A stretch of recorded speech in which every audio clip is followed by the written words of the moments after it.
안녕하세요. 저는 남편과 이혼을 하고 홀로 서기를 시작한 40대 초반 여자입니다. 9살 된 딸과 새로운 지역에서 하루하루 열심히 살아가고 있었는데 어느 날 부모님께 갑자기 연락이 왔어요. 저와 더 이상 법적으로 아무런 관계도 아닌 남편이 친정으로 찾아갔던 이유는 제가 살고 있는 집을 알아내기 위해서였어요. 당연히 부모님께서는 저와 딸이 살고 있는 집을 알려주지 않으셨지만 그때부터 불안해지기 시작했어요. 혹시라도 부모님께 안 좋은 상황들이 생기게 될까봐 걱정을 안 할 수가 없었어요. 그래서 남편이 부모님 집에 더는 접근하지 못하게 경찰서에 신고를 해둔 상태입니다. 찾아온 이유를 듣게 됐을 때 정말 어이가 없었어요. 콩깍지에 제대로 쓰여서 제 말은 조금도 들으려 하지 않았던 남편이 이제 와서 정신을 차렸다고 용서를 구하겠다는데 누가 그 말을 믿어주겠어요. 과거의 일은 제 머릿속에서 지워지지도 않았는데 다시 합치려는 모습이 너무 뻔뻔해 보였어요. 남자가 여자에 빠지면 눈에 뵈는 게 없다고 하더니 그 말이 전부 다 사실이었다는 걸 온몸으로 느끼게 되었죠. 제 눈앞에 펼쳐졌던 충격적인 광경은 아직까지도 꿈에 나올 정도로 너무 큰 고통을 안겨주고 있지만 시간이 지나면 그 또한 괜찮아질 수 있겠죠.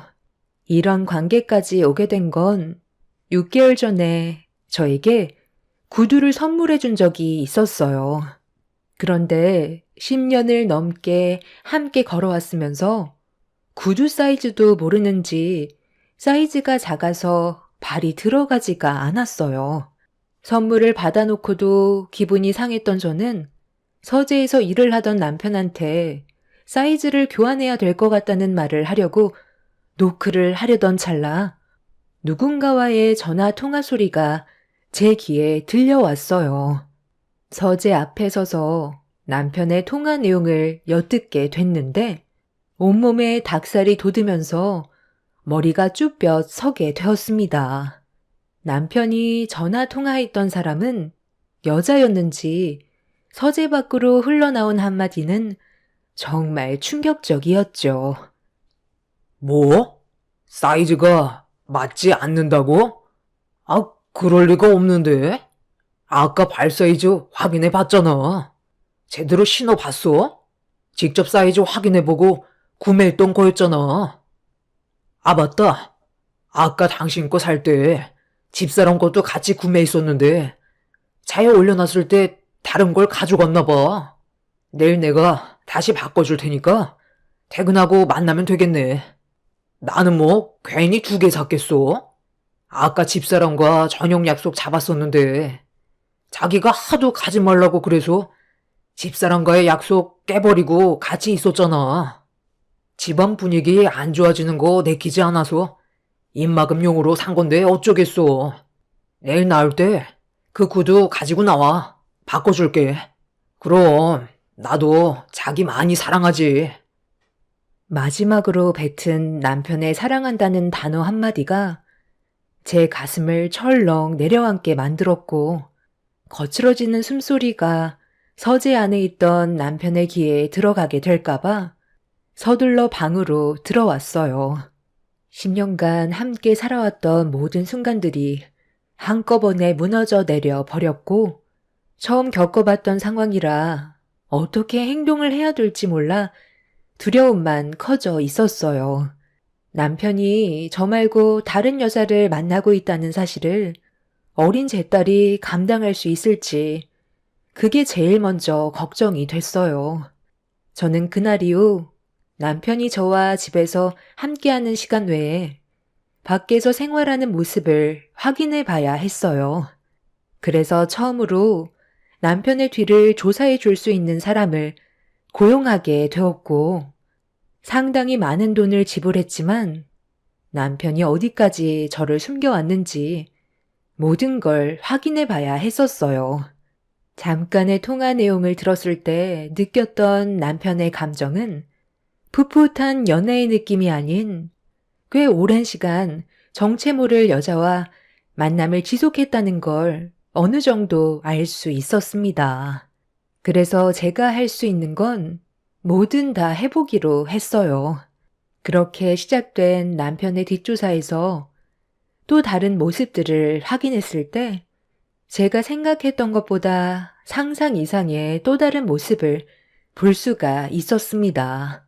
남편의 실수 한 번이 제 삶을 송두리째 바꿔 놓았고 숨이 막혀서 호흡곤란 증상까지 오게 되었죠. 하필 그날은 창밖에 한방눈이 내리고 있었는데 남편은 저에게 한 통의 문자를 보내왔어요.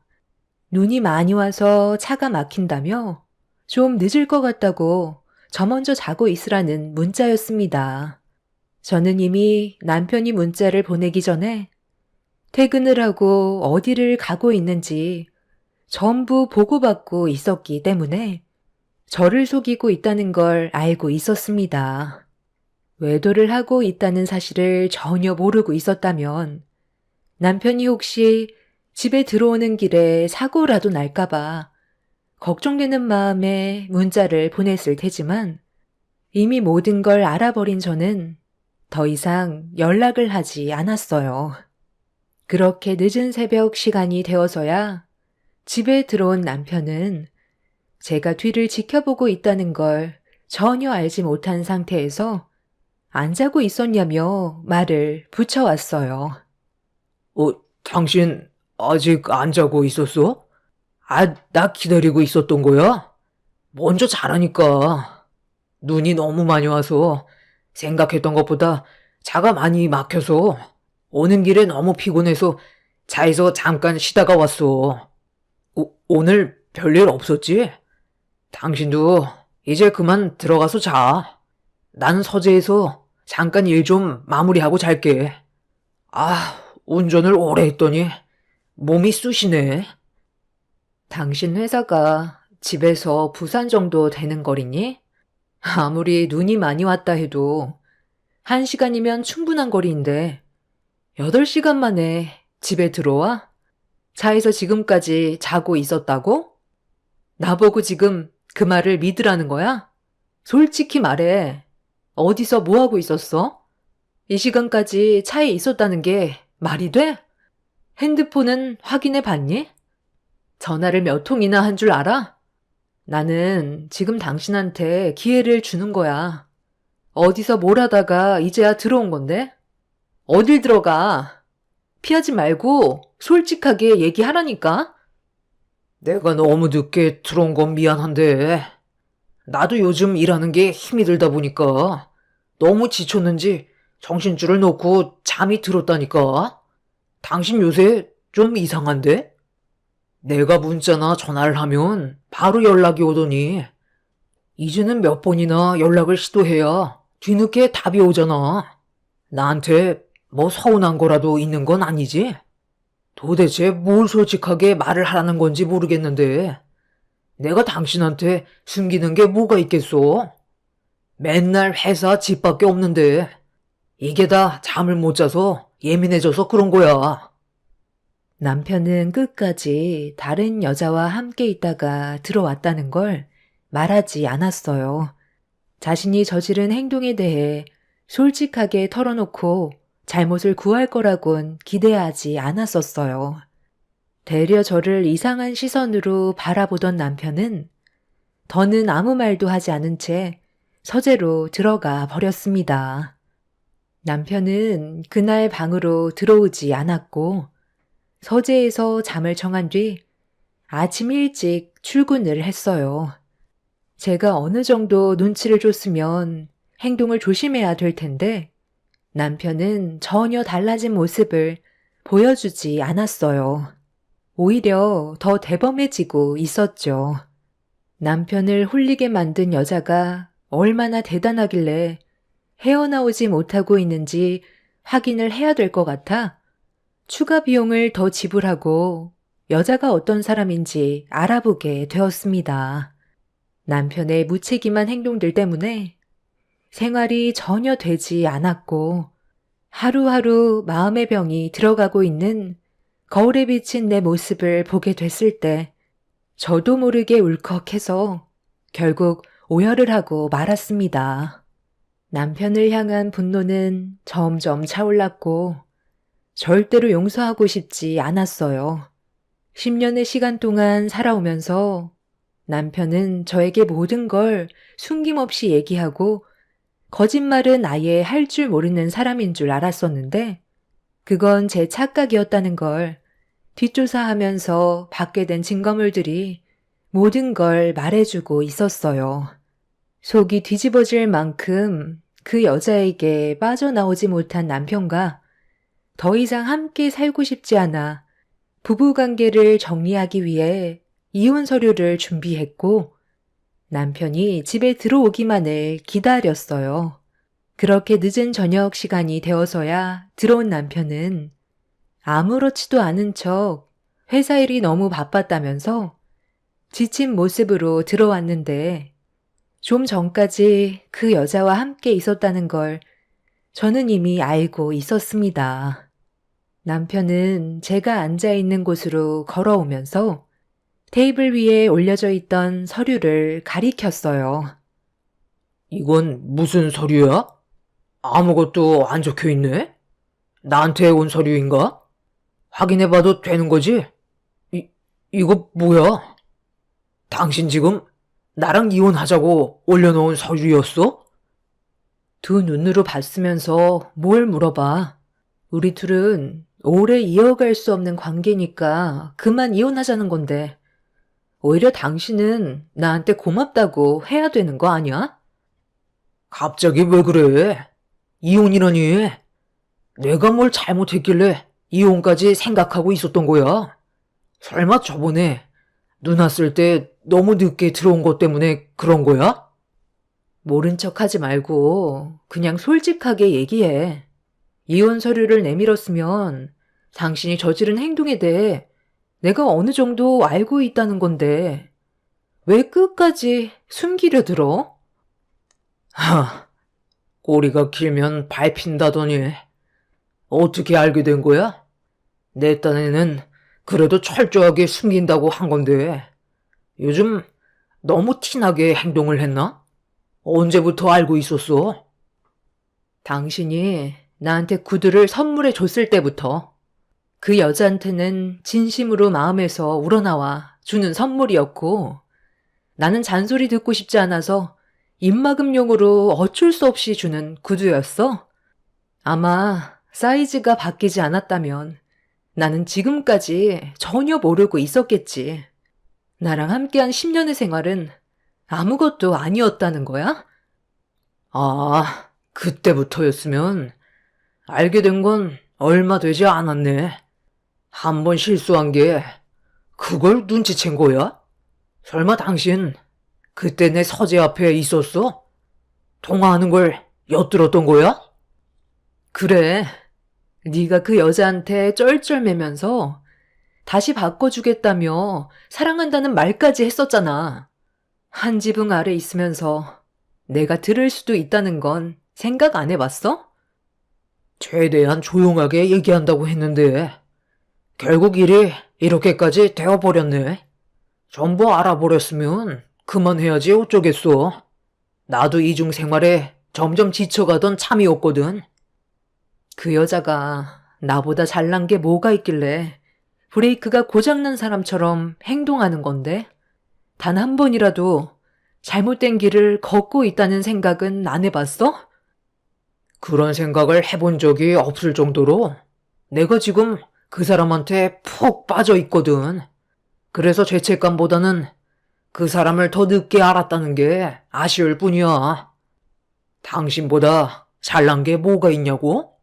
내 입으로 일일이 설명하긴 좀 그렇지만 당신과는 비교도 할 수 없을 만큼 능력이 좋은 여자야. 법을 다루는 사람이거든. 어차피 이혼할 거면 나는 그 사람과 같이 나오면 될 것 같네. 직업이 변호사라 나를 위해 변호를 해줄 거거든. 당신이 그동안 얼마나 철저하게 준비했는지 모르겠지만 그래봤자 소송으로 위자료 받고 끝나는 거 아니야? 우리 이혼하면 나는 새 삶을 살고 싶어. 하나는 당신이 키우면 될 것 같네. 진짜 포기각서는 원하면 작성해 줄게. 너무 무리한 조건만 내세우지 않는다면 우리 관계 최대한 완만하게 정리했으면 좋겠는데 당신도 일을 크게 만들고 싶지는 않잖아? 왜? 당신 부모가 알게 될까봐 그게 걱정이 되니? 아니면 우리 엄마가 당신 머리채 잡을까봐 걱정이 되는 거야? 나한테 조금도 미안한 감정은 없는 거니? 미안해할 일이 뭐가 있어. 사랑하는 사람 만나는 게 죄는 아니잖아. 내가 이중 생활을 했어도 그동안 가정에 소홀했던 적 단 한 번도 없었고 지금까지 최선을 다하며 살아왔었어. 그러니까 당신한테 미안한 감정은 하나도 들지 않지. 내가 꾸린 가정을 내팽개친 것도 아니고 월급 한 번 밀린 적도 없이 생활에 지장을 준 적 단 한 번도 없었잖아. 그러니까 나는 떳떳할 수가 있는 거지. 어차피 알게 된 거 되돌릴 수 없으니 하루빨리 정리하는 게 당신도 좋겠지? 양심의 가책을 느끼지 않는 당신이 오히려 더 무서운 사람인 거야. 다른 사람들은 바람 피우다 걸리면 잘못을 인정하고 용서라도 구하지. 그 여자가 평생 당신 옆에 있어줄 것 같니? 더 능력 좋은 남자가 나타나면 버리고 갈 수도 있다는 건 생각 못 해봤어? 네가 알고 있는 변호사인 그 여자 100% 믿고 있니? 남편은 저 몰래 그 여자와 꽤 오랜 기간 만나왔으면서 모든 걸 전부 알고 있는 것 같지는 않았어요.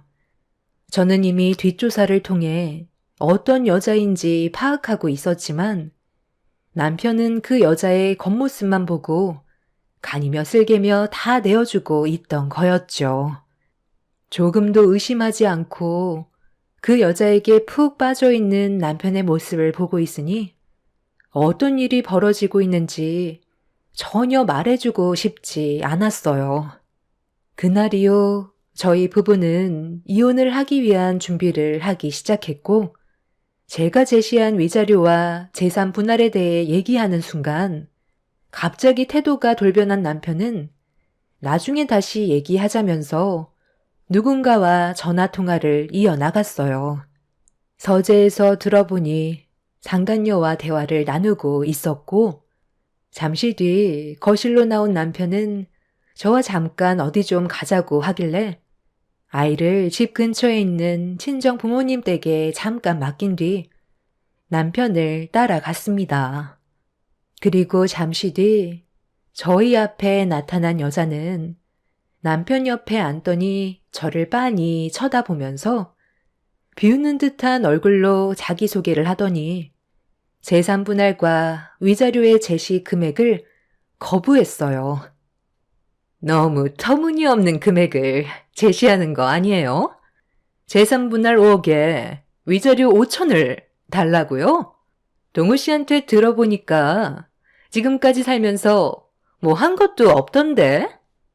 제가 누군지는 대충 들었을 텐데 그쪽이 말한 위자료에 대해 순순히 내줄 것 같아요. 재산 분할과 위자료는 딱 절반이면 될 것 같은데 그만큼만 받고 정리하시죠. 그쪽한테도 소송을 진행할 거라는 거 알고 있지? 위자료 5천만 원은 준비가 되어 있나?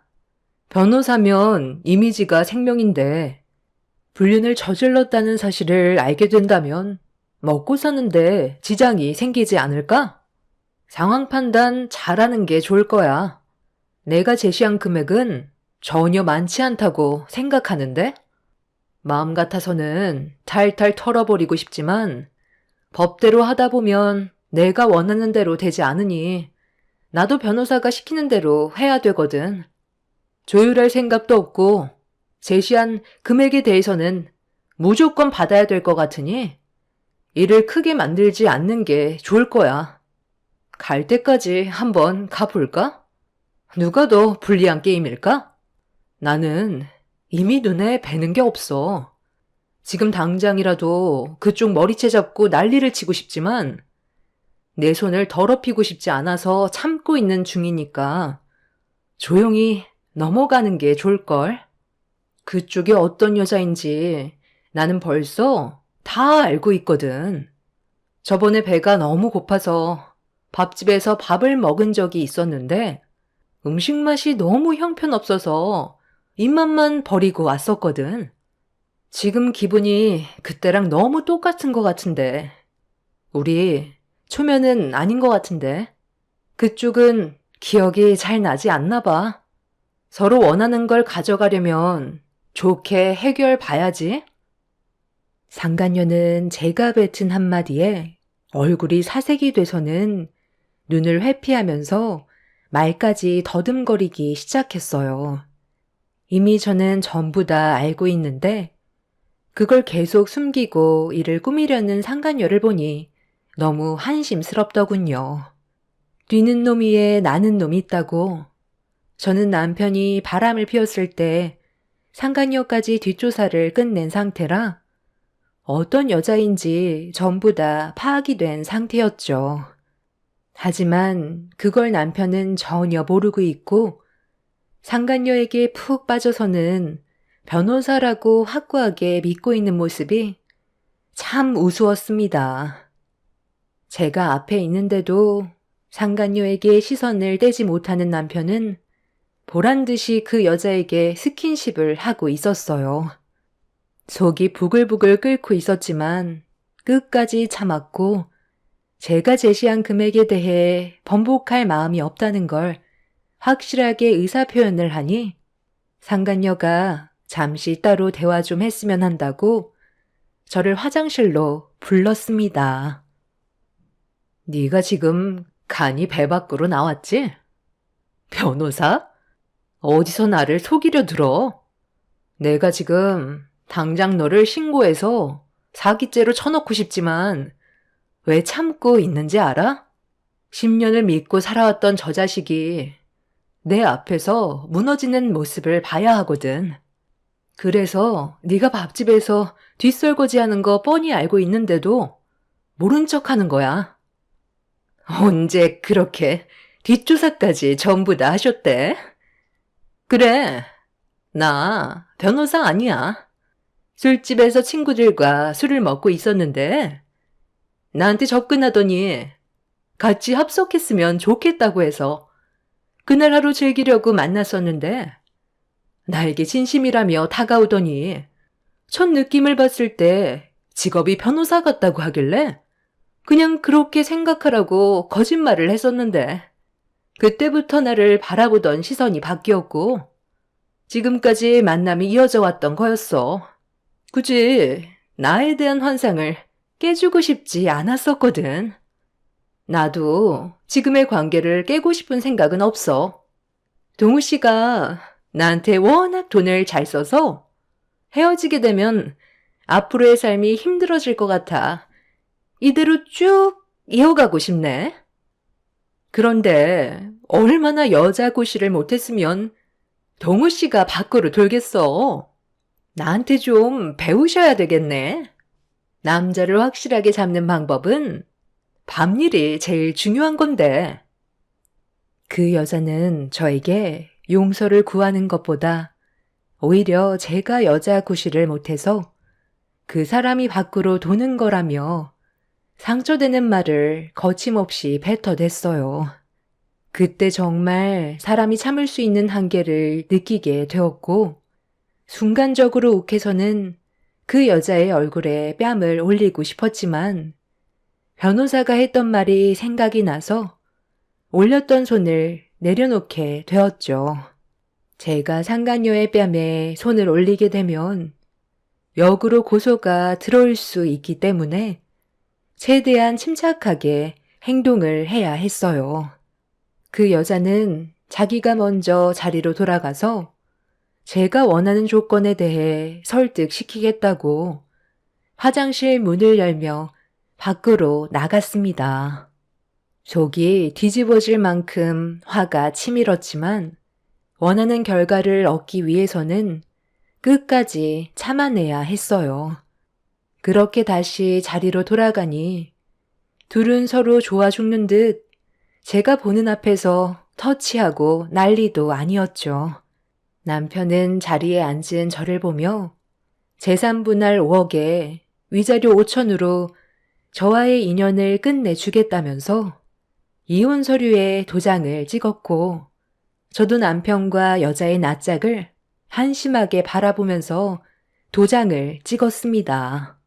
일이 시끄러워지는 것보다 조용하게 처리하고 싶다는 남편의 말에 소송으로 가지 않고 최대한 빠르게 일을 처리해 버렸어요. 상간녀에 대한 위자료 또한 남편이 따로 저에게 보내주었고 여자에 미치면 모든 걸 다 내어준다는 걸 그때 전부 경험을 하게 되었네요. 그렇게 이혼을 하게 되자 양가 집안은 난리가 났지만 제가 조용히 넘어가고 싶다는 말에 부모님께서는 더 이상의 소란을 만들지는 않았습니다. 그렇게 힘든 시간들을 보낸 뒤 전 남편과 2번 다시 마주치고 싶지 않아 다른 지역으로 이사를 가게 되었던 거고 연락할 수 있는 모든 수단을 끊어버렸어요. 이혼이라는 게 도장만 찍는다고 해서 끝나는 게 아니라 자잘하게 해야 될 것들이 정말 많더군요. 10년을 함께 살아왔으니 제 삶에서 남편의 흔적을 지우는 건 쉽지가 않았습니다. 그렇게 몇 달의 시간을 걸쳐 모든 걸 끊어내게 되었고 2번 다시 만날 일이 없을 거라 생각했었는데 어느 날 부모님한테 연락이 왔어요. 남편이 친정에 다녀갔었다며 저를 찾고 있다는 거였죠. 다시 합치고 싶어하는 이유를 알게 됐을 때 그토록 기다리던 남편의 나락을 보게 되었고 배신은 용서받을 수 없다는 걸 본인도 깨닫게 되었을 땐 이미 늦어버렸다는 걸 알게 해주고 싶었어요. 그래서 남편한테 전화를 걸었고 제가 받은 고통들이 얼마나 컸는지 알려주었습니다. 여보세요? 연락할 방법을 만들어놔야 할 거 아니야? 그래도 우리가 함께 했던 세월이 있는데 너는 조금의 감정도 없냐? 너무 단호하게 모든 걸 잘라버리면 어떡해? 나랑 만났던 그 여자 모든 게 다 거짓이었어. 사기친 거라고. 변호사라고 속여놓고 그동안 내 등골을 빨아먹고 있었다니까. 당신은 이 사실을 모르고 있었던 거야? 아니면 알고도 모른 척 했던 거야? 변호사 사무실을 청담동으로 이전하는데 돈이 많이 부족하다고 해서 평생 함께할 생각을 가지고 있었기 때문에 조금도 의심하지 않고 내가 그동안 힘들게 모아두었던 재산을 넘겨줬거든? 그런데 돈을 받고 난 다음날부터 연락이 되질 않는 거야. 정말 믿고 싶지 않았는데 내 돈을 보고 접근했던 거였어. 경찰에 신고를 해둔 상태이지만 언제 잡힐지 몰라 발만 구르고 있는 상황이야. 당신도 나 때문에 상처를 받았지만 나도 그 여자에게 배신을 당한 거라고. 우리 둘은 똑같이 피해자고 과거의 잘못된 일들을 다시 바로잡을 기회는 충분히 있다고 생각해. 우리 다시 시작하자. 하나 엄마, 앞으로 내가 정말 잘하도록 노력할게. 진짜 정말 끝까지 당신은 비열하고 치사하구나. 나한테 진심으로 용서를 구하는 게 먼저 아냐? 그 머리로 어떻게 지금까지 살아왔는지 정말 대단하다. 당신에 대한 내 사랑이 모자랐어? 당신에 대한 내 헌신이 부족했어? 대체 왜 날 배신한 건데? 나를 버리고 그 여자를 선택했을 때 당신의 그 차가웠던 눈동자는 영원히 잊지 못할 거야. 용서? 용서도 다 때가 있는 거야. 우리는 법적으로 이제 남이고 다시 합칠 마음 눈꼽만큼도 없으니까 2번 다시 연락하지 마. 잠깐만. 당신은 그 여자가 밥집에서 일하는 여자라는 걸 설마 알고 있었어? 생각해보니까 꼭 모든 걸 알고 있는 것처럼 행동하지 않았어? 솔직하게 말해봐. 내가 그걸 어떻게 알아? 나는 전혀 모르겠는데? 요새 변호사는 밥집에서 뒷설거지도 하나 보지? 반푼이 동우야. 앞으론 정신 차리고 제대로 살길 바래. 남편은 끊지 말라며 과거의 잘못된 행동들에 대해 미안하다면서 그동안 저에 대한 고마움을 잊고 살아서 잠깐 딴 길로 눈을 돌렸었던 거라고 다시 합치자고 했지만 더는 들어주고 싶지 않아 전화를 끊어 버렸습니다. 제가 그 여자에 대해 모든 걸 알고 있었다는 사실을 지금에서야 얘기한다면 저에게 불이익이 오게 되는 건 뻔한 상황이기 때문에 아무 말도 하지 않았어요. 최근에 그 여자는 지방으로 도피했다 잡혔는데 돈을 전부 탕진해서 사기죄로 옥살이 중이라는 소식을 접하게 되었고 남편은 제가 만나주지 않자 친정을 계속 찾아가길래 경찰서에 신고해서 접근 금지를 신청해 놓은 상태입니다. 그 사람과 처음 결혼 생활을 했었을 땐 정말 좋은 남자라고 생각했었는데 이런 이중적인 성향을 가지고 있었을 거라곤 상상조차 하지 못했어요. 평생 자신의 잘못된 행동들에 대해 되돌아보고 앞으론 정신 차리고 살길 바랄 뿐입니다. 저도 이제 진짜 나를 위해 살아가려고요. 더 늦지 않게 모든 일들이 정리된 것만도 감사할 뿐입니다. 지나간 과거 전부 잊어버리고 앞만 보며 열심히 살다 보면 저에게도 좋은 날이 찾아오겠죠. 제 사연 들어주신 분들, 무더운 날씨 항상 몸조심하시고 여러분들의 가정에는 언제나 평안하시길 바랍니다. 감사합니다. 안녕하세요. 저는 서울에 살고 있는 30대 후반 여자입니다. 며칠 전에 남편과 함께 교도소에 면회를 다녀왔어요. 그동안 정신없이 바쁘게 지내다 보니 몇 달 만에 면회를 가게 되었는데 건강이 많이 안 좋아지셨는지 시모의 얼굴이 헬쑥해져 있더라고요. 그리고 그 모습을 본 남편은 눈물을 흘리고 있었습니다. 상황이야 어찌됐든 방법이 좋지 않았기 때문에 그에 따른 법적 처벌은 면할 수 없었고 지금 현재도 잘못을 인정하지 않고 계세요.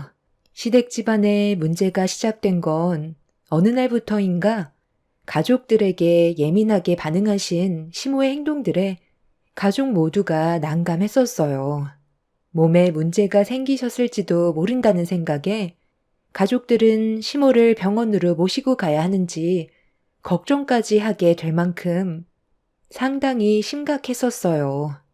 이유를 몰랐던 저희는 대화로 풀어나가고 싶었지만 좀처럼 해결이 되지 않았습니다.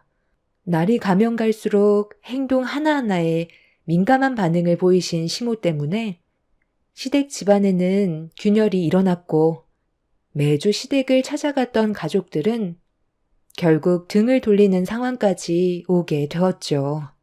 원래 시모의 성격은 항상 밝으셨고 가족을 우선순위로 챙기실 정도로 좋은 분이셨어요. 그런데 언제부터인가 항상 불안한 모습을 보이셨는데 그 이유를 알지 못해 남편이 몇 번이고 여쭤봤지만 시모의 속마음을 저희는 알 수가 없어 답답했었죠. 얼마 뒤 가족 모두가 시모의 기분을 좀 풀어주려고 시댁에 방문을 했었는데 그날은 평소와는 좀 다르게 시모가 조용하시길래 좋게 넘어가는 듯 싶었어요. 시부가 돌아가시고 홀로 외로우셨는지 많이 예민해지신 듯 보였지만 저희가 노력하는 만큼 시모의 기분을 풀어드릴 수 있을 거라 생각했었어요. 그래서 주말에 가끔 시댁에 가던 걸 좀 더 자주 찾아뵙게 되었던 거죠.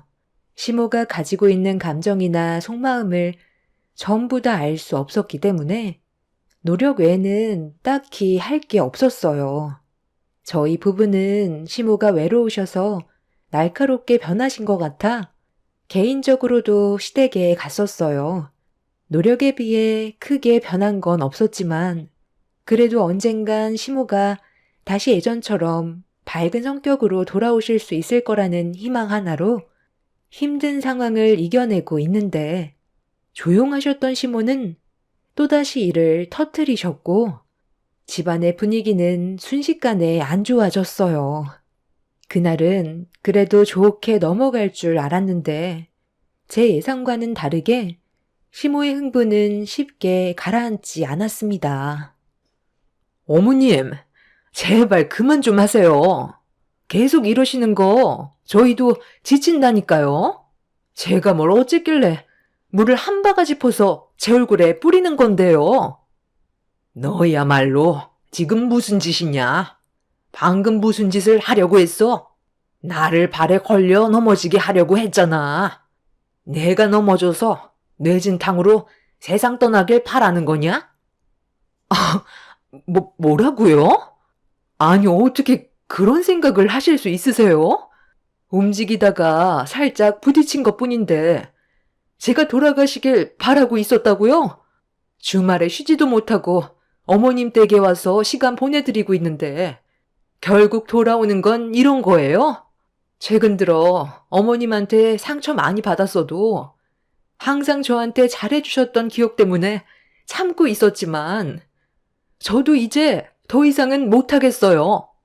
이렇게 사는 거 지긋지긋하고 시댁에 올 때마다 어머님 눈치 보면서 시간 보내는 거 그만하고 싶어요.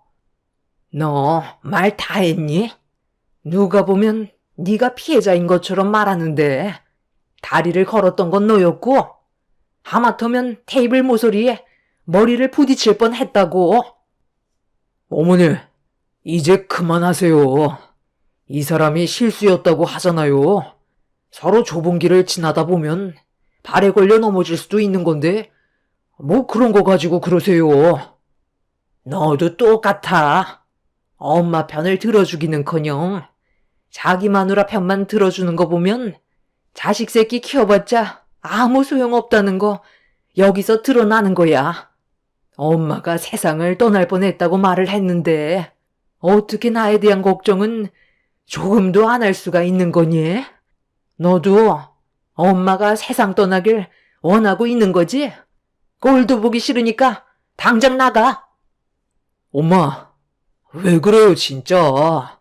좋은 마음으로 왔는데 얼굴 붉힐 필요 있어요? 형수님도 몰랐다는데 웬만하면 그냥 넘어가시지. 요즘 왜 이렇게 예민한 거예요? 어머님은 그냥 혼자 지내시는 게 속 편하시죠? 저희가 오지 않는 게 더 좋을 것 같아요. 곁에 없어야 소중함을 알죠. 이런 분위기 너무 싫고 시간만 아깝다고요. 엄마 때문에 분위기가 이게 뭐예요? 그냥 좋게 넘어가면 되지.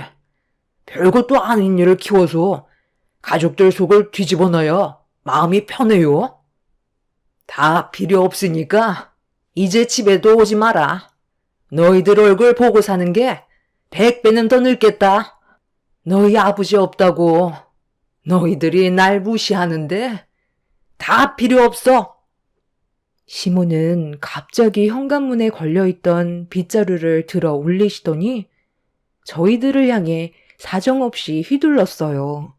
남편과 저는 시모를 말리려 했지만 이미 이성을 잃어버리셨고 분노하신 시모의 감정을 억누르기에는 힘들 것 같아 가족들 모두 서둘러 시댁을 빠져나왔습니다.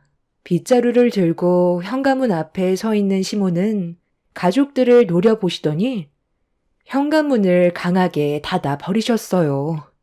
그날은 그래도 좋게 넘어가는 듯 싶었지만 큰형님과의 마찰로 인해 또다시 서로에게 상처만 남기게 되었고, 두 형님 내외는 두 번 다시 시댁을 찾지 않겠다면서 집으로 돌아가 버렸습니다.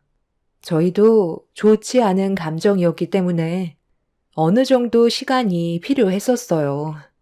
그렇게 가족 모두는 한동안 시댁을 가지 않게 되었고, 시모가 어떻게 살던 신경조차 쓰지 않았어요.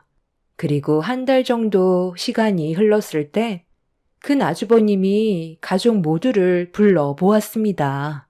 인연을 끊겠다는 말을 했었지만 그건 쉽지 않다는 걸 알기 때문에 앞으로 어떻게 해야 될지 고민을 풀어나가게 되었죠. 한 달간 각자 많은 생각을 했겠지만 내가 이 집안의 장남으로서 얘기하자면 혼자 계신 어머니는 요양병원으로 모시는 게 좋을 것 같아.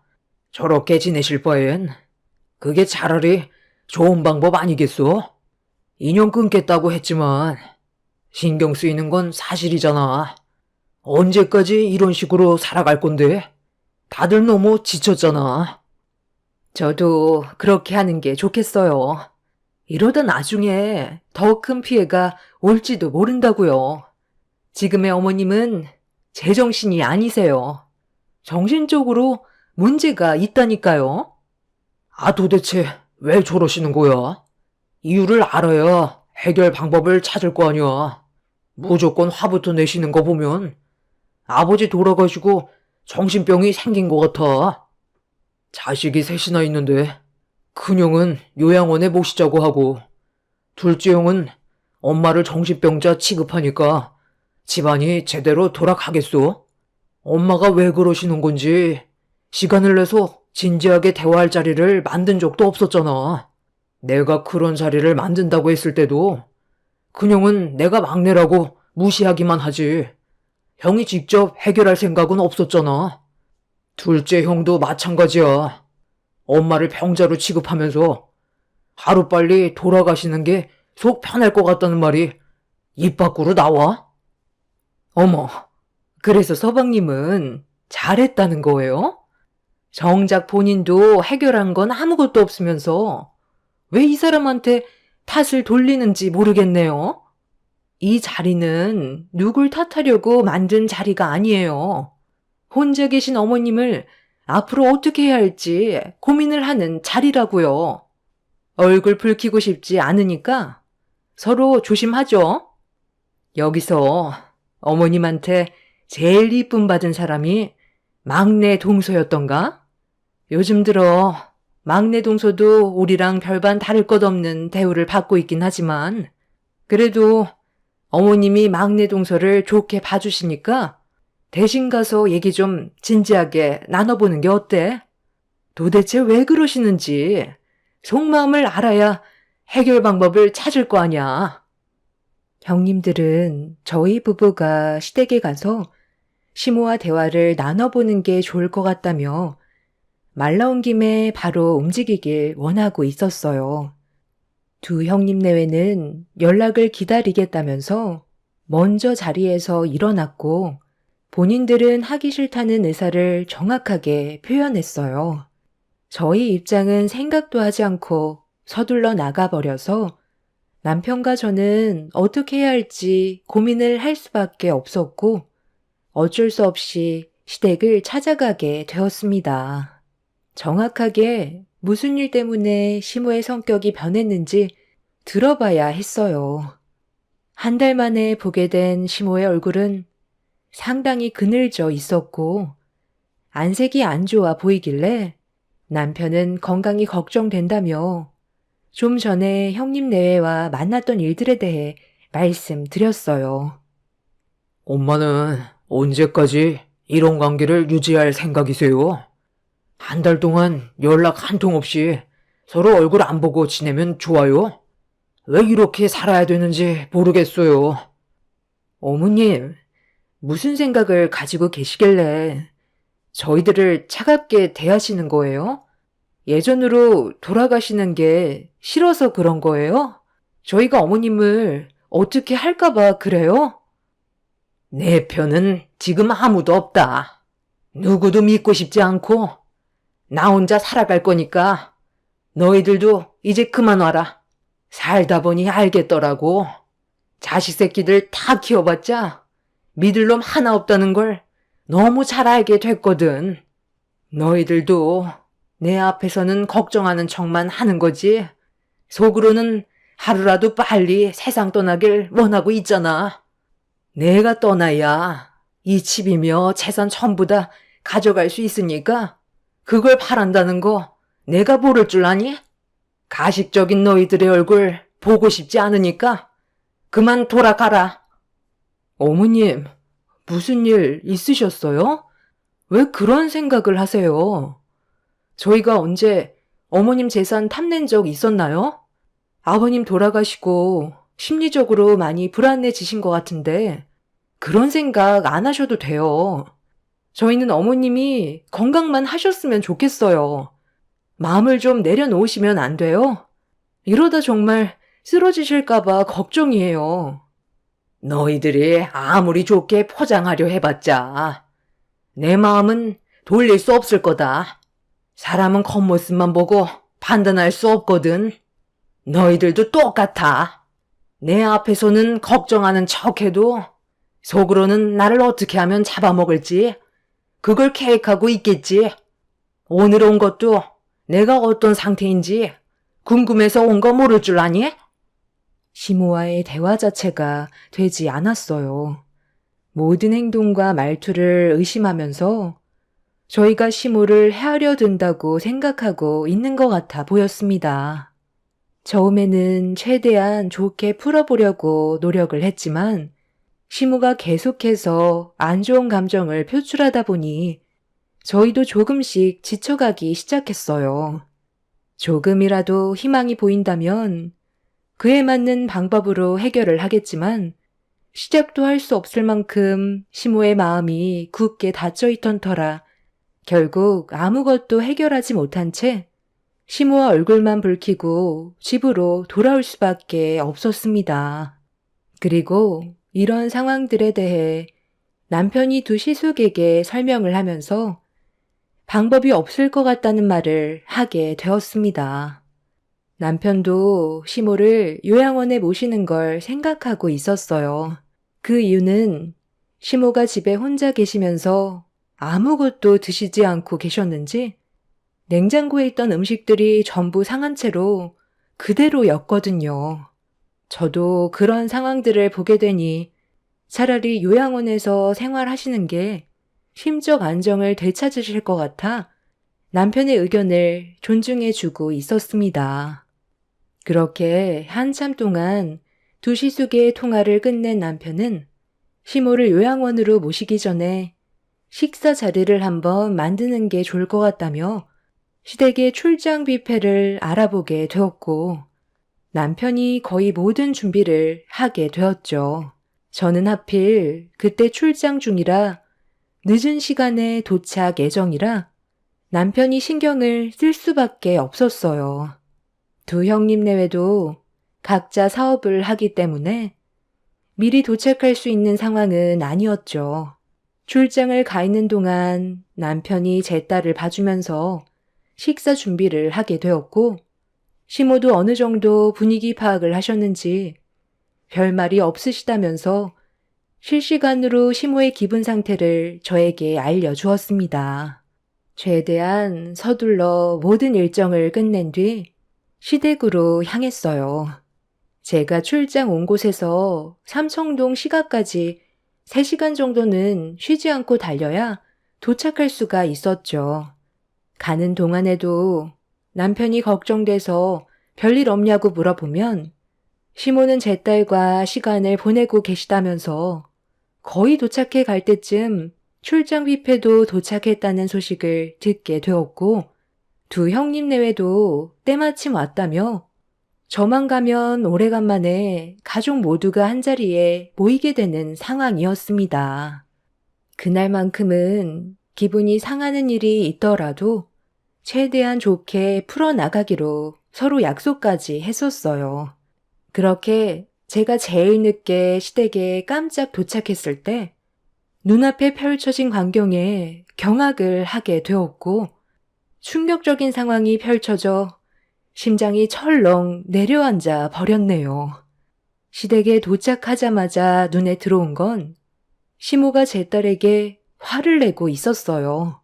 어떤 상황이었는지 전혀 모르던 상태라 서둘러 차에서 내려 대문을 열던 그 순간 시모는 식구들 밥상에는 손도 대지 말랬는데 왜 손을 가져가냐고 8살밖에 안 된 제 딸 앞에 놓여있던 30접 정도 되어 보이는 반상을 그대로 깨빡치면서 화를 내셨습니다. 제 딸이 그런 시모의 모습에 너무 놀랐는지 울음을 터뜨렸고 제가 뭐 하는 짓이냐고 시모에게 달려가 어깨를 밀친 뒤 저도 모르게 이성을 잃어버려 시모의 뺨을 치려던 그때 믿을 수 없는 대반전이 눈앞에 펼쳐져 버렸어요. 그대로 주저앉은 시모는 눈물을 흘렸고 저는 당황하고 말았습니다. 지금 이게 다 무슨 상황인 거예요? 왜 아주버님이랑 형님들이 다 쓰러져 있는 거예요? 어머님, 울고만 계시지 말고 무슨 말이라도 좀 해보시라니까요? 그이는 지금 어디 갔어요? 영진이는 내가 창고에서 나오지 못하게 열쇠로 잠가버렸다. 나는 내 손녀를 지키기 위해 반상을 엎어버린 것뿐이야. 이걸 먹였다면 위험해질 수 있었어. 그게 무슨 말이에요? 알아듣게 설명을 좀 해주세요. 지금 당장 119에 연락부터 해야 되겠어요. 지금 다들 쓰러져 있는 상태에서 거품을 물고 있잖아요. 쟤들은 세상 떠나도 싸. 내 막내 아들과 너도 의심을 하고 있었는데 오늘 너희들은 아무 상관없다는 걸 알게 됐거든. 그래서 영진이는 창고에 잠깐 둔 것뿐이다. 쟤들이 나한테 무슨 일을 저지르려 했는지 알아? 오늘 이 식사 자리가 나를 요양원에 보내기 위해 마련된 자리라며? 그것까지는 나도 충분히 받아들일 수 있었어. 내 건강도 약해졌으니 시간이 지날수록 혼자 사는 것보다 요양원 도움을 받는 게 좋을 수도 있을 거라 생각하고 마음의 준비를 하고 있었지. 그런데 내 둘째 아들의 부탁 하나로 일이 이렇게까지 커질 줄 몰랐고 그때의 결정에 대해 지금은 너무나도 후회하고 있다. 시모의 입에서 나온 충격적인 말은 할 말을 잃게 만들었어요. 시모가 왜 이렇게까지 변하셨는지 모든 걸 설명해 주셨고 가족 전체를 의심하게 만든 행동을 두 형님 내외가 만들었다는 걸 알 수 있었습니다. 둘째 시숙이 보험 일을 하고 있었어요. 그런데 실적이 계속 좋지가 않아 어려움이 많았었고 회사에서도 상당히 눈칫밥을 먹고 있을 만큼 좋지 않은 상황이었죠. 그러다 보니 한 명이라도 보험에 가입을 해야 됐는데 둘째 시숙이 시모에게 보험 얘기를 꺼냈고 아들 좀 살려달라면서 생명보험에 가입해 주길 원하고 있었습니다. 시모는 마음에 내키지 않았지만 아들이 힘들다고 하소연을 하니 어쩔 수 없이 생명보험을 가입해 줄 수밖에 없었습니다. 그리고 이 생명보험이 가족 간의 불화를 만들어버린 주범이었고 시모가 왜 그렇게까지 민감하게 다른 사람처럼 행동을 하셨는지 알 수가 있었어요. 첫째 형님과 둘째 형님이 함께 운영하던 사업이 어려워지자 경제적인 부담이 커지면서 돈 문제로 힘든 상황을 겪게 되었는데 시모의 건강이 약해지다 보니 요양원 얘기가 나왔고 돈이 많이 부족했던 두 형님은 요양원을 꺼려하고 있었어요. 그런데 둘째 시숙이 시모의 생명보험에 대한 얘기를 하기 시작하면서 두 형님 내외는 계획을 세우기 시작했던 거였죠. 처음에는 시모가 몇 번 다칠 뻔했던 적이 있었지만 대수롭지 않게 넘겼었는데 날이 가면 갈수록 대범해지는 두 형님 내외의 행동들에 뭔가 느낌이 좋지 않다고 생각하면서 행동 하나하나 조심하고 있었을 때 두 형님 내외의 대화를 엿듣게 되었고 시모를 해하려 했다는 걸 알 수 있었습니다. 그때부터 시모는 하늘이 무너져 내릴 만큼 충격을 받았던 터라 예민해질 수밖에 없던 거였어요. 그리고 가족 전체를 믿지 않게 되었던 거죠. 이런 상황들을 전혀 모르고 있었던 저와 남편은 시모의 성격이 왜 갑자기 변했는지 이해를 하지 못했던 거고, 두 형님네 애들은 하루라도 빨리 시모를 세상 떠나게 하기 위해 치밀한 계획을 세웠던 거였어요. 그날 식사 자리가 끝나고 요양원으로 모시는 길에 둘째 시숙의 지시대로 교통사고를 위장한 범행을 만들려 했었고, 이런 계획을 몰래 듣게 된 시모는 자식들의 배신에 화가 머리끝까지 치밀어 올라 음식들에 냄새가 나지 않는 농약을 뿌려버렸던 거였습니다. 이런 사실을 전혀 알지 못했던 두 형님 내외는 결국 음식을 먹다가 쓰러져 버리게 된 거였습니다. 그리고 제 딸은 음식에 농약을 탔는지도 모르는 상태에서 손을 대려 했던 거였고, 시모는 그걸 보곤 화들짝 놀라 반상을 엎어버렸던 거였죠. 저는 그런 상황들을 알지 못한 채 시모에게 화를 냈었고, 이런 상황들을 전부 다 알게 된 이후 어떻게 대처를 해야 될지 모르겠더군요. 저는 일단 서둘러 119에 신고를 한 뒤에 도움을 요청했고, 이 문제로 시모는 경찰서에서 조사를 받게 되었습니다. 이런 사실을 알고도 창고에서 나오지 못한 남편은 자기 자신을 한탄하면서 가족들을 지키지 못했다는 거에 오열을 하고 말았어요. 시모는 자신의 몸을 지키기 위한 행동이었다곤 하지만 너무 큰 일을 저질러 버리셔서 상황은 심각하게 흘러가고 있습니다. 결국 두 형님 내외는 자신들의 이득을 취하기 위해 범행을 저지르려 했지만 되려 당하게 되었고, 둘째 시숙 빼고 아직까지도 깨어나지 못하고 있는 상태입니다. 시모는 이 일로 인해 징역을 면하지 못했어요. 자식을 위해 보험에 가입을 해줬다가 돌이킬 수 없는 결과를 가져오게 되었고, 남편은 둘째 시숙의 행동들에 대해 화가 치밀어 올랐는지 깨어난 시숙에게 분노를 표출하며 화를 냈지만 시숙은 눈 하나 꿈쩍하지 않았어요. 늙으면 어차피 가는 거. 우리가 금전적으로 많이 힘든 상황일 때 알아서 일찍 가주면 얼마나 좋아. 혼자 힘드시니까 우리가 알아서 편하게 보내드리려 했던 거였는데 그게 뭐 잘못됐어? 네가 우리 집안 사정을 전부 다 아는 건 아니잖아. 먹고 살기 힘들다 보면 원래 그런 생각 다 하게 되는 거야. 그렇다고 보험금 때문에 형을 낳아준 엄마를 해하려 들어? 그 돈이 있어도 그만, 없어도 그만인 돈인데 왜 그런 계획을 내서 엄마를 분노하게 만든 거야? 나 지금 면회 다녀왔어. 엄마가 얼마나 힘들어하는지 알아?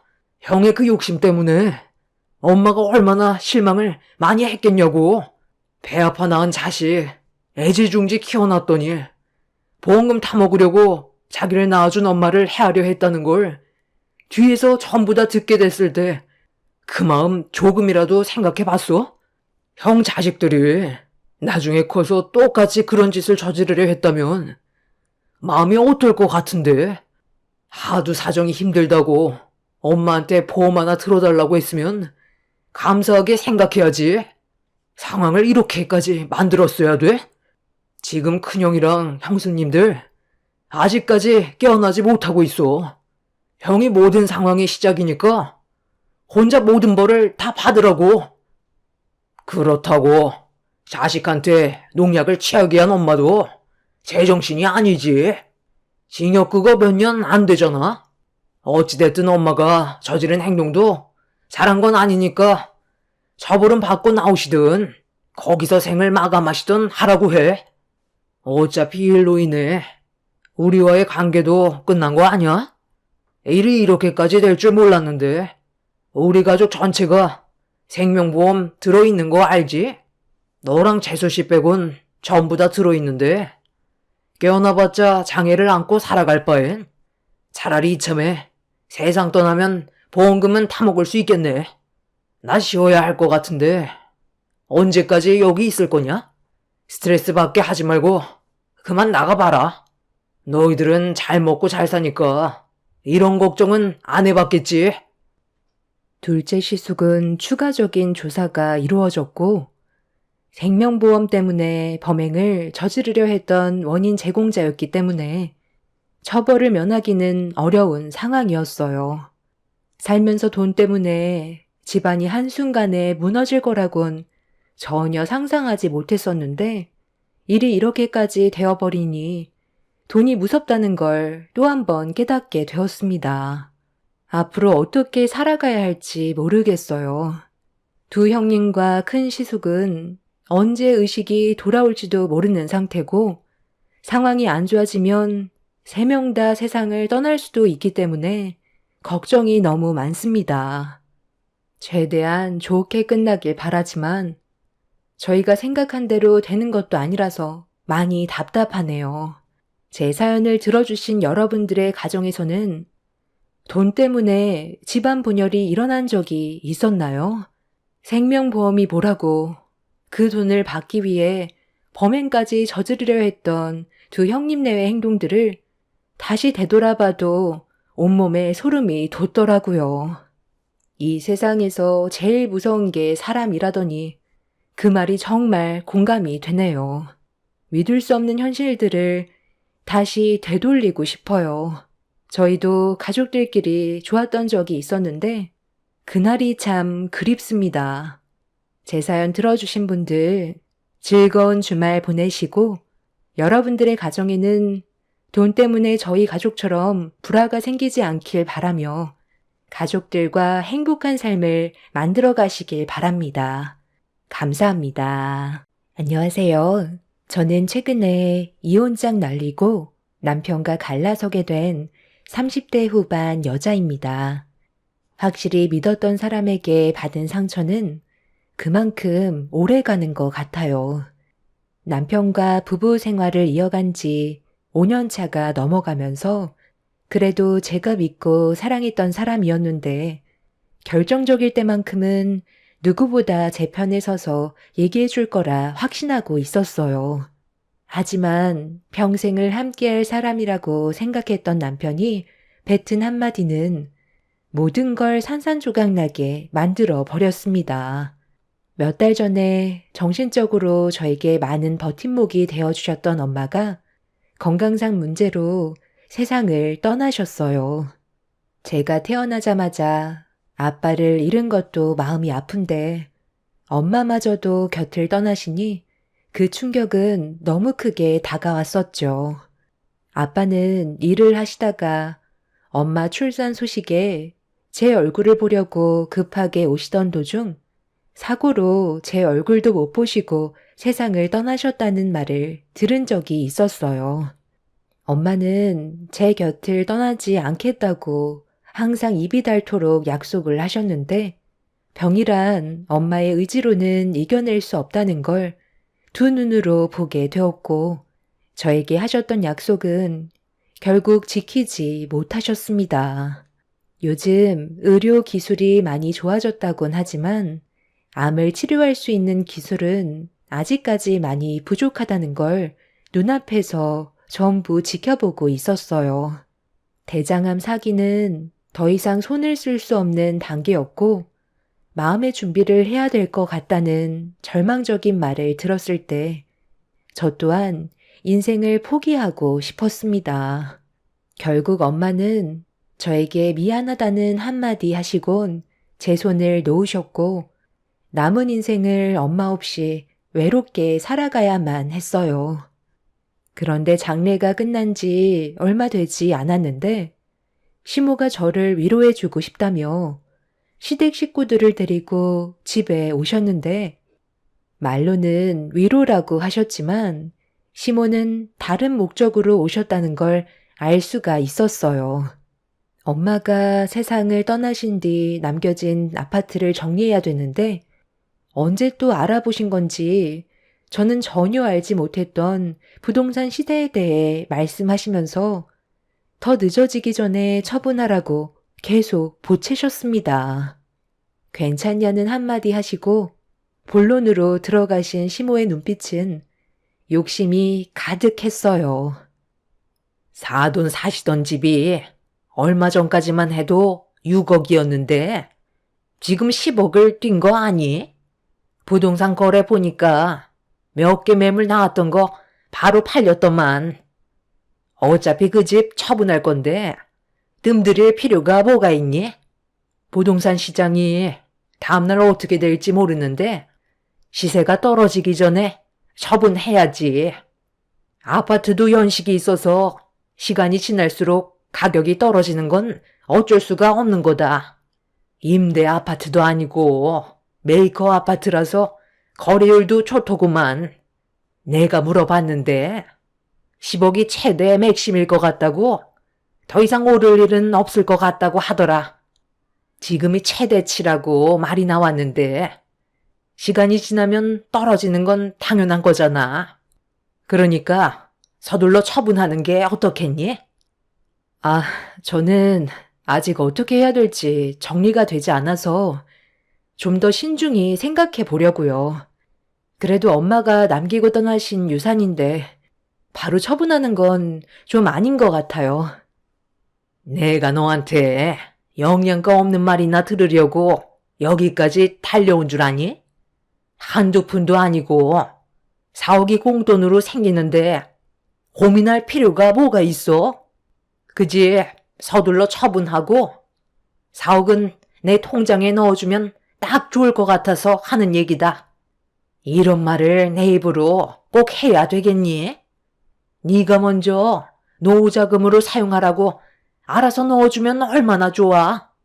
아파트 시세 떨어지기 전에 서둘러 처분하고 내가 말한 대로 해주면 딱 좋을 것 같다. 같이 먹고 살아야 좋지 않겠어? 말로는 저를 위로해 주신다고 오셨지만 어머님 목적은 저희 엄마 아파트 처분 때문에 오신 거였네요. 4억의 시세 차익이 발생하니까 그 돈으로 노후 자금을 마련하고 싶으셨던 거였어요. 좀 전에 말씀드렸지만 아직까지 처분할 마음 없으니까 더 하실 말씀 없으시면 그만 나가주셨으면 좋겠어요. 엄마, 제가 뭐라고 그랬어요. 안 된다고 했잖아요. 저희가 말만 가족이지. 결국 돈 얘기 나오면 등 돌리게 되어 있다니까요. 에휴, 그만 포기하세요. 내가 그동안 너한테 얼마나 잘했는데 공돈으로 생기게 될 4억 그거 노후자금으로 좀 쓰고 싶어서 어렵게 말을 꺼냈으면 시엠이 입장도 생각을 해줘야지. 얼굴 표정 하나 안 바뀌고 어떻게 싫다고 딱 잘라 말을 할 수가 있어? 너는 사돈 재산 그대로 가져가는데 우리도 옆에서 도움 좀 받고 싶어서 찾아왔으면 좋은 마음으로 4억 주겠다고 할 수 있잖아. 내가 이런 며느리를 지금까지 옆에 끼고 있었다는 게 너무 실망스럽다. 앞으로 시집살이가 두렵지 않나 봐.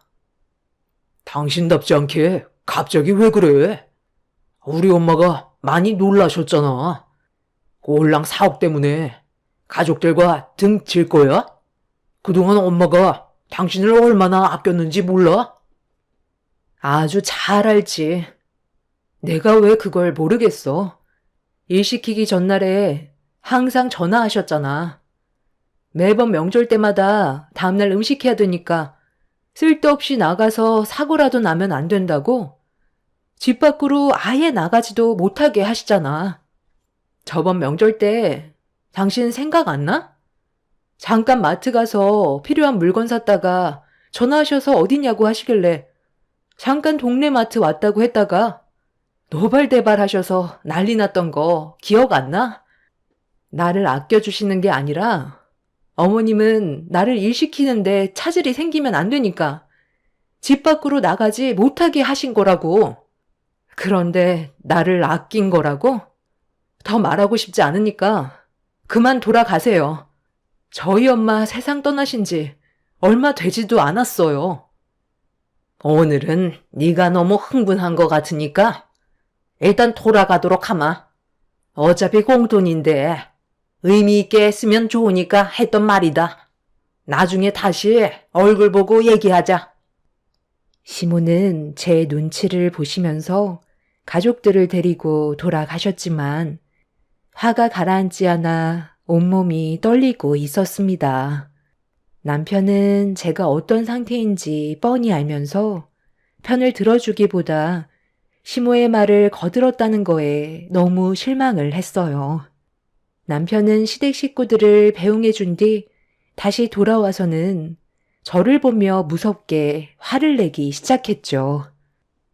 당신, 우리 부모님을 대하는 태도가 그게 뭐야? 사업 그까짓 돈 얼마나 된다고 분위기를 이렇게 만들어야 되겠어? 오늘은 늦었으니까 내일 다시 가서 죄송하다고 말씀드리고 우리 엄마가 말씀하신 대로 장모님 집 처분하고 남은 차액 4억 노후 자금으로 드리겠다고 말씀드려. 평생 얼굴 붉히면서 살 거야? 그 돈이 당신 집안 돈이야?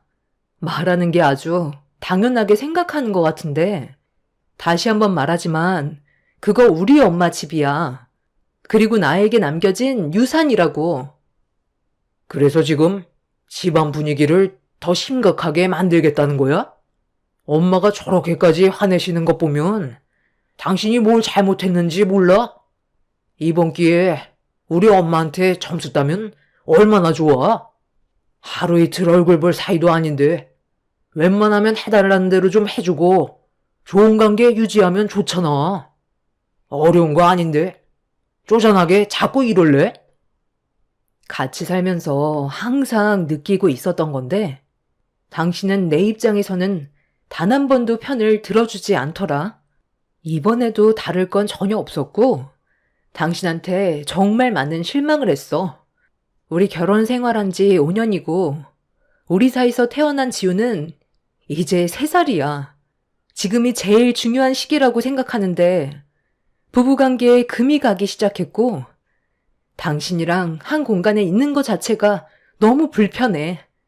내가 지금까지 노력을 안 한 것도 아닌데 항상 돌아오는 건 이런 대우였어. 지금도 마찬가지야. 우리 엄마 유산인데 어머님이 본인 것 마냥 당연하게 달라고 하면 당신이 옆에서 차단을 해줘야 되는 게 맞는 거 아니야? 나에 대해서는 조금도 알아주려 하지 않는데 무슨 말이 더 필요하겠어? 더는 대화하고 싶지 않아.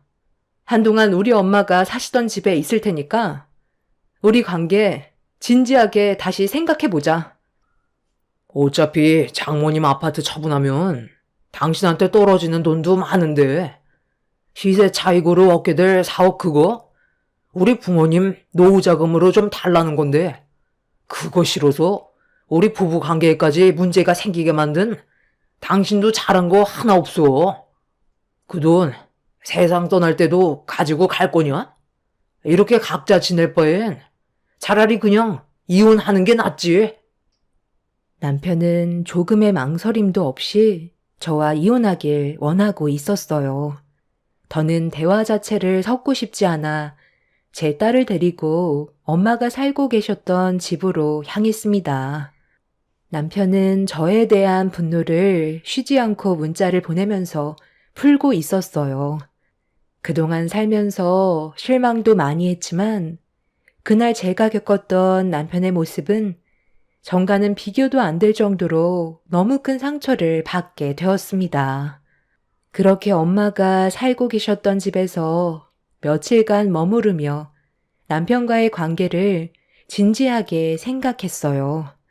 제가 시모에게 4억을 준다 해서 대우가 달라질 것 같지는 않았습니다.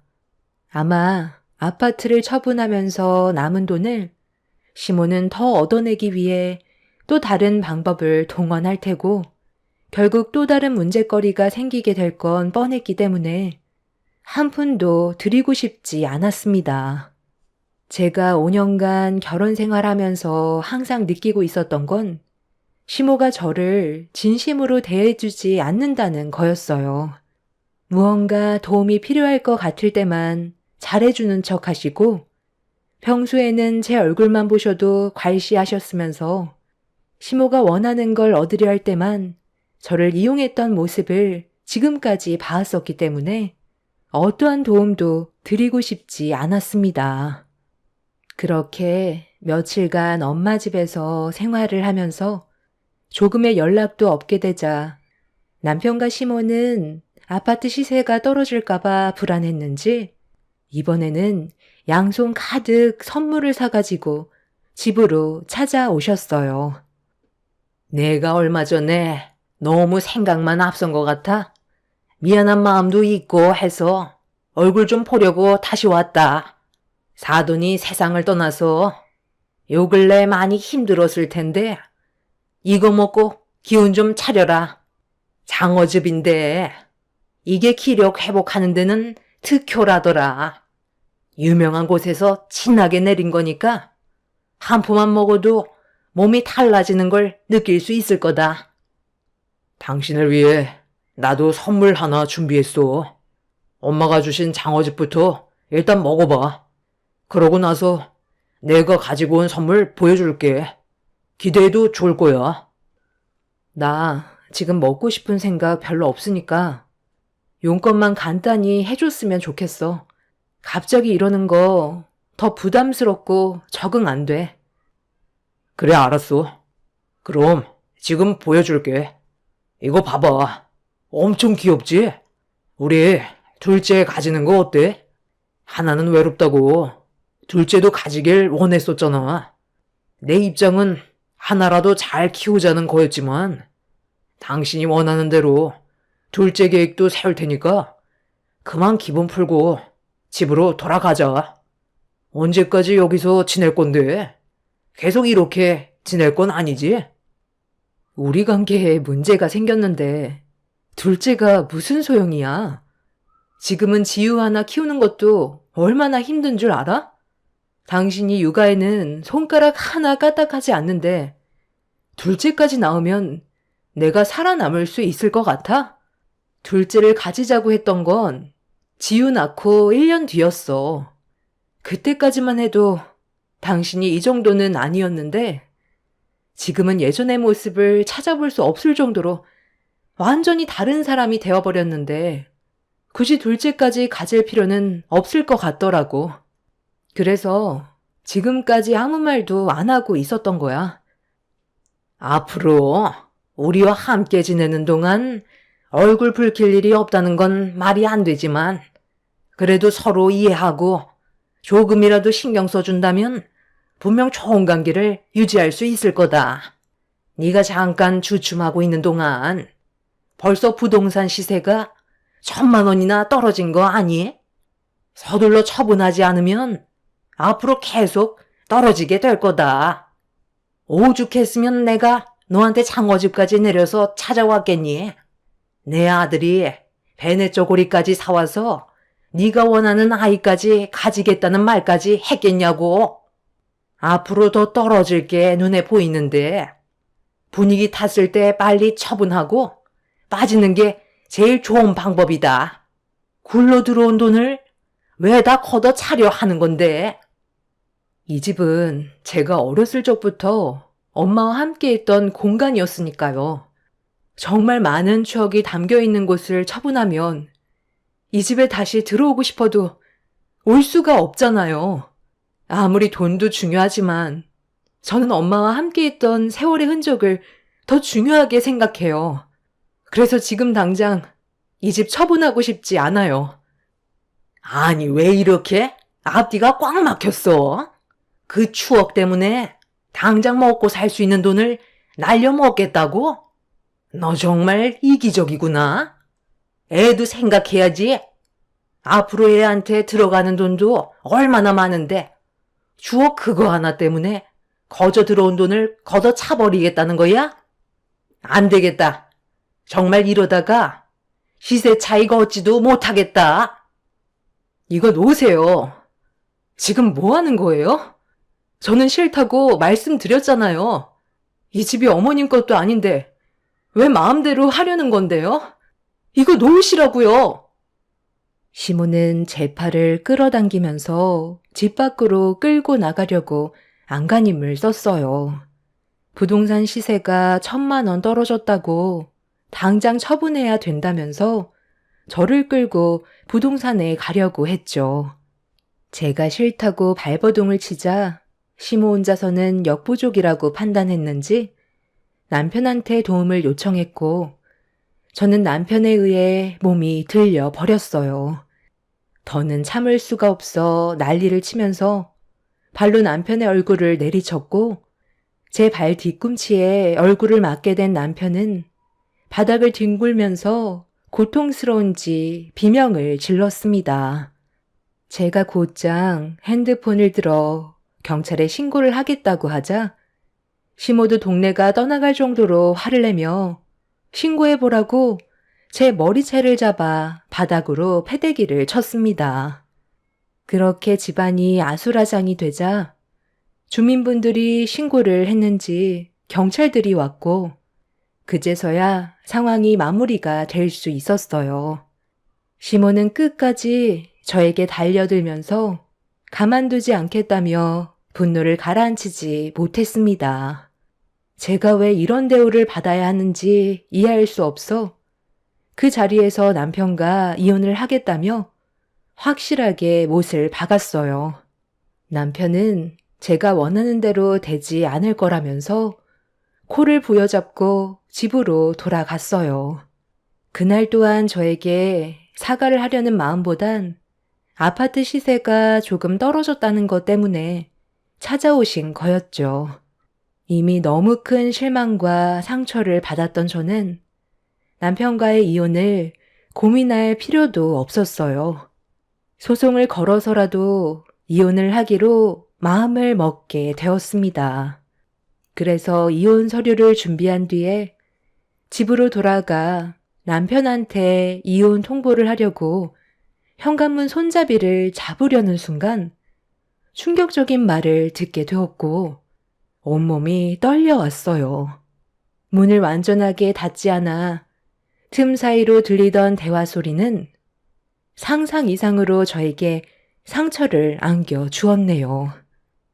이러다 아파트 시세가 계속 떨어져서 제대로 된 수익도 받지 못할까봐 내 속이 요즘 말이 아니다. 올랐을 때 처분해야지. 걔는 왜 이렇게 애가 답답한 거니? 그러니까요. 저도 요즘 느끼는 건데 제가 왜 저런 여자랑 결혼을 했는지 모르겠어요. 좋게 얘기하면 알아먹어야지. 그깟 추억이 뭐라고 사람을 이렇게까지 힘들게 하는지 모르겠어요. 그냥 제가 가서 확 엎어버릴까요? 지우 엄마가 이혼을 결심한 것 같은데 장모님 집은 저희 공동재산에 포함이 안 되어 있기 때문에 분할 같은 건 안 되거든요. 그래서 저희가 가진 걸로 분해를 해야 돼서 결국 손해는 저만 보게 된다고요. 다른 좋은 방법 없을까요? 왜 없어? 형은 나보다 몇 년이나 더 살았으면서 아직까지도 어떻게 해야 할지 몰라? 이래서 장남 역할 할 수 있겠어? 우리 가족 먹여 살리려면 결정적일 때 움직여야 된다고. 어차피 형수님, 이제 남은 가족은 한 명도 없잖아? 친척도 없는데 누가 형수님을 찾겠어? 내 말 무슨 뜻인지 아직도 이해 못해? 아, 형이 형수를 처리하라는 말이잖아. 우리 집안을 위해 그 정도는 할 수가 있잖아. 어차피 형수한테 돈 한 푼 받지 못할 거면 사람을 시키든 아니면 형이 조용히 처리하면 되는 거라고. 오늘 이 자리에서 나눈 대화는 평생 무덤까지 가져가면 되는 거니까 걱정하지 말고. 형수가 세상 떠나면 우리 가족한테 떨어지는 돈이 10억이 되는 건데 그걸 생각해야지. 원래 계획이 형수가 아파트 처분하면서 시세 차익으로 생긴 사옥을 나 결혼할 때 신혼집 마련해 주려고 했던 거였잖아. 그런데 대놓고 신혼집 하나 해주려 한다면 주지 않을까봐 우리 부모님 노후 자금이라고 조금은 불쌍한 척해서 설득시키려 했는데 씨알도 안 먹혀서 결국 여기까지 온 거면 형도 어느 정도는 책임이 있는 거지. 그러니까 내 말대로 형수님 처리해. 그리고 형도 다른 여자 만나서 새 출발하는 거야. 어때? 좋은 생각이지? 그럼 지우는 아직 3살밖에 안 됐는데 엄마 없이 세상을 살아가야 한다는 건데 그건 좀 너무한 거 아니야? 그래도 내 자식이잖아. 바로 결정은 못 내릴 것 같다. 아이요, 그렇게 마음이 물러 터져서 큰일을 할 수가 있겠어? 네가 장남이면 가족을 위해 희생을 할 줄도 알아야지. 걔야 내가 알아서 고아원에 보내도록 하마. 새 출발하는데 애가 걸림돌이 되어서야 되겠어?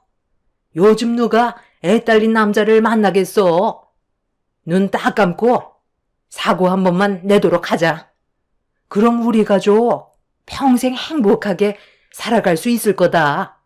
이대로 이혼하면 재산 분할하고 우리한테 위자료 청구하면 남는 게 뭐가 있겠어? 쟤는 혼자지만 우리는 딸린 입이 몇 개니? 너희 엄마 말이 맞다. 그렇게 하는 게 우리 가족을 살리는 길이야. 막내 아들 신혼집 하나 마련해주고 남은 돈으로 여유 있게 생활하면 얼마나 좋니? 돈 걱정 없이 편하게 여행 좀 다니면서 남은 인생 살아가고 싶구나. 우리 큰아들이 엄마 아빠 소원 들어줄 수 있을 거라 믿고 있으마. 인생은 한 번뿐이야. 알았어요. 제가 짊어질게요. 눈 딱 감고 사고 한 번 내면 되는 거잖아요. 가족을 위해서 그거 하나 못하겠어요? 10억이 바로 앞에 있는데 한번 해보죠. 저희가 세운 계획이 순조롭게 되기 위해 짠 한번 할까요? 그동안 제대로 된 효도 한번 못해드렸는데 이번 기회에 확실하게 마무리 지어서 효도해 드릴게요. 뭐라고? 다시 한번 말해봐. 방금 뭘 어떻게 한다고? 교통사고로 나를 세상 떠나게 하고 우리 엄마가 남겨주신 유산을 너희들이 먹겠다는 거야? 어떻게 사람의 탈을 쓰고 그런 일을 저지를 생각을 다 하는 거지? 진짜 역겹다 못해 토할 것 같다. 당신은 나랑 함께한 5년의 세월은 아무것도 아니었던 거야? 그리고 우리 지우를 고아원에 보내겠다는데도 어떻게 아무렇지도 않게 수긍할 수가 있어? 내가 오늘 너희들의 대화를 듣지 못했다면 나는 아무것도 모른 채 세상을 떠날 뻔했었네. 가까이 오지 마. 지금 내 신변을 보호하기 위해 경찰에 신고했거든? 내 몸에 조금이라도 손대는 순간 가만두지 않을 거야. 가까이 오지 말라고 했잖아. 진짜 되는 거 하나 없네. 형, 어차피 이렇게 된 거 경찰들 오기 전에 빨리 처리하는 게 좋겠어. 아파트에서 떨어뜨려 버려. 그냥 단순 사고였다고 하면 되는 거잖아. 뭐? 지유를 안고 있는데 어떻게 그래? 당신이 그냥 우리 엄마한테 아파트 처분하고 4억 줬으면 이런 일도 안 생겼잖아. 좋게 해결하자고. 그러니까 내가 얘기했을 때 서둘러 처분했으면 얼마나 좋니? 쓸데없는 생각하지 말고 우리한테 4억 넘겨라. 그럼 모든 게 해결된다니까. 형, 뭐하고 있어? 이러다 경찰 오면 우리만 더 불리해진다고. 그냥 눈 한번 딱 감고 밀면 끝인 거라고. 우리 가족을 생각해. 형은 우리 집안 가장이잖아. 가까이 오지 말라고 했잖아. 당신 정말 미쳤어? 내 품에 지우를 안고 있는 거 안 보여? 정말 날 여기서 밀어낼 생각인 거야? 돈 때문에 인생을 망칠 거냐고! 남편은 이미 이성을 잃었는지 제 말은 귀에 들어가지 않았어요. 저에게 천천히 걸어오던 남편은 저를 밀어붙이기 시작했고, 복도식 아파트 특성상 비명을 지르면 옆집 분들이 도움을 주실 거라 생각해 동네가 떠나갈 정도로 도와달라며 소리를 질렀습니다. 남편은 흥분해서 제 품에 안겨있던 아이와 저를 강하게 들어 올리려 했어요. 안간힘을 쓰자 남편 혼자서 역부족이라고 판단했는지 시동생에게 도움을 요청했고, 제가 몸이 들려서 아이와 함께 난간에 들어 올려지는 순간 주민분들이 달려와 남편과 시동생을 제압했고, 뒤이어 경찰들이 남편과 시동생을 연행했습니다. 하마터면 저와 제 아이는 두 번 다시 세상의 빛을 볼 수 없게 될 뻔했었죠. 저는 다리에 힘이 풀려 정신이 나간 상태로 아이를 안고 있었는데, 아이와 제가 떨어지지 않으려 온 힘을 다 짜내서 그런지 힘이 하나도 남아있지가 않았어요. 힘겹게 고개를 들어 정신을 차리고 있는데 시모가 저를 노려보고 있었습니다. 저는 천천히 몸을 일으켜 거실에 있는 시모에게 걸어갔어요. 그리고 두 모자가 웃고 떠들며 먹던 술상을 엎어버린 뒤 효도는 법적 처벌을 받게 될 남편한테 받으라며 시모 얼굴에 이혼장을 사정없이 날렸습니다. 시모는 그 자리에 주저앉았고 저는 뒤돌아 연행이 되고 있는 남편과 시동생의 뺨에 손을 올려 붙였어요. 그리고 지금 현재 남편과 시동생을 상대로 법적 소송 중에 있습니다. 일단 징역을 살게 하고 싶긴 한데, 제가 그 인간들이 나눈 대화 녹음과 저를 해하려 했다는 모든 상황이 전부 인정이 되었지만, 직접적으로 어떠한 일이 벌어진 게 아니었기 때문에 징역에 대한 처벌은 이루어지기 힘들 것 같다는 말을 듣게 되었어요. 그래서 합의 보는 식으로 끝내는 게 제일 좋은 방법이라며 그 인간들에게 벌을 줄 수 없다는 말에 지금 상당히 큰 충격을 받은 상태입니다. 저와 아이가 떨어졌어야 처벌이 가능하면 그게 무슨 소용이 있겠어요.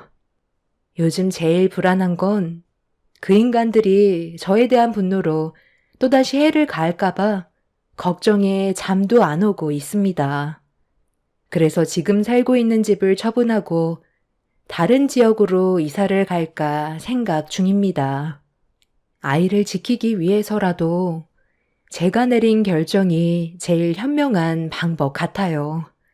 돈 때문에 절대로 해선 안 될 짓을 저지르려 했던 그 인간들이 두 번 안 그럴 거란 보장은 없기 때문에 피하는 게 맞는 것 같다고 생각해요.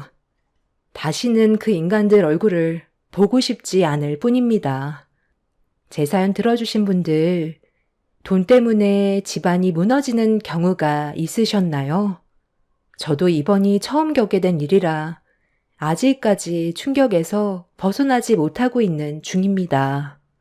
하루빨리 모든 걸 털어버리고 새 삶을 살았으면 좋겠어요. 여러분들의 가정에는 돈 때문에 불화가 생기는 일은 없길 바랍니다. 감사합니다.